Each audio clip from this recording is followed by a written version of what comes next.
তো আরও একটি চার্জার রিপেয়ার করলাম এসটিআই মডিউল দ্বারা। তো এখানে ছিল, এটা ছিল, তো এটা নষ্ট হয়ে গেছে, এটার কারণে পাওয়ার পাচ্ছে না। তো আমি এসটিআই মডিউল লাগাই দিছি।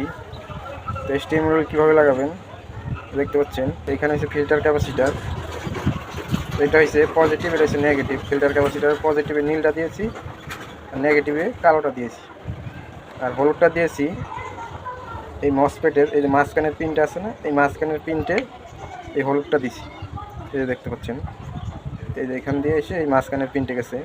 আর লালটা দিয়েছি, এখানে একটি ছোট 50 ভোল্টের ক্যাপাসিটার আছে, এই যে দেখতে পাচ্ছেন এখানে।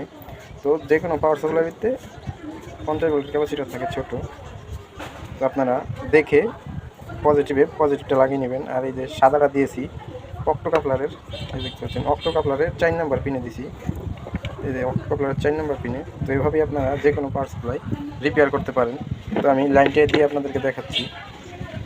তো এর একটি 20 ভোল্টের চার্জার, তো এই দেখতে পাচ্ছেন এই যে আমার লাইনে এসে গেছে, তো আমার লাইনে এসে গেছে। তো এই ব্যাটারিটা লাগাইলে লাল বাতিটি জ্বলে উঠবে। তো আমি ব্যাটারিটি লাগিয়ে নিচ্ছি।